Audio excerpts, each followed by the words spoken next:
Enseignants de l'école qui les ont vus arriver à l'école,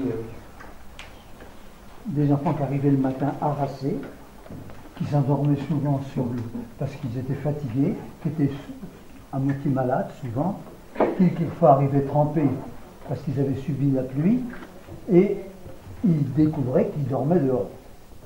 Pas toutes les nuits, de temps en temps, une nuit sur deux, une nuit sur trois, ils pouvaient bénéficier, en ayant téléphoné au 115, d'un hébergement d'urgence à droite, à gauche, un peu partout.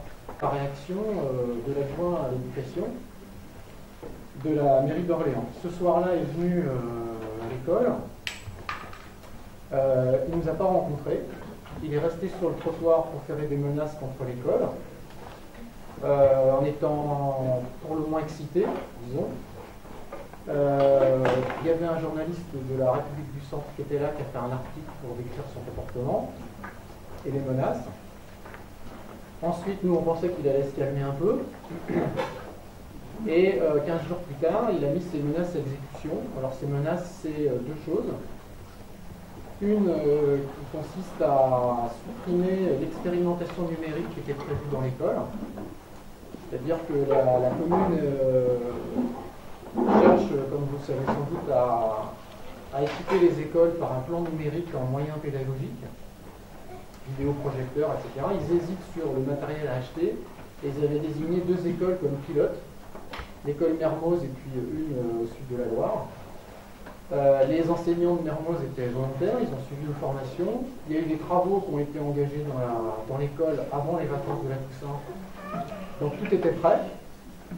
Le matériel devait arriver à la rentrée. Et en fait, donc, le matériel n'est pas arrivé et il est en train d'être livré dans une école de l'Argonne. Donc ça, c'est une menace qui a été mise à exécution. La deuxième menace qui pèse au-dessus de nos têtes, c'est qu'il a annoncé qu'il se réservait le droit d'attaquer les parents d'élèves en justice pour cette occupation. Alors, dans le droit, voilà, c'est une intrusion dans un bâtiment public sans autorisation. Après, comme il n'y a eu pas de casse, rien du tout, ça ne fera plus ce sur quoi il pourra nous attaquer. Depuis quelques jours, il a changé un peu son fusil d'épaule en concentrant le tir sur le directeur. Parce qu'attaquer 70 parents, ça ne doit pas être très facile. Bon, mais le directeur n'ayant pas été là ce soir-là, il avait mis à l'abri toute son équipe pédagogique et lui-même en leur disant de ne pas trop rester dans les parages. Nous, dans un premier temps, on a souhaité attendre avant de réagir. On a décidé de réagir par une lettre ouverte au maire, ce qui nous paraissait assez difficile de discuter avec son adjoint. Donc on a préféré faire une lettre ouverte au maire et à ce jour, on n'a pas de réponse. La lettre est partie vendredi dernier. Il continue à y avoir des interventions dans les médias, tout type de médias, le Record, le Parisien.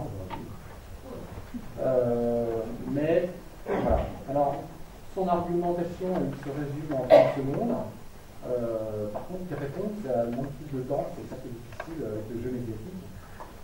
En gros, pour lui, nous sommes des premiers otages. On a pris en otage l'école. Deuxième truc qu'il répète, on a paralysé le fonctionnement de l'école. Le directeur et son équipe nous ont aidés. C'est eux qui ont ouvert la porte. Donc, ça, c'est son troisième argument. Quatrième argument, cette école est un moulin. Donc, tout ce qui est à l'intérieur est en danger. On ne peut pas accepter que dans la ville de Janzay, on se comporte comme ça à l'égard de parents républicains et à l'égard d'enfants en grande difficulté. Voilà, donc on est venu manifester notre solidarité, on la portera aussi au conseil municipal, donc ça risque d'être un petit peu musclé. Pour le conseil d'école de demain, moi le conseil que je vous donne, c'est de bien prendre en note tout ce que dira M. Montigny.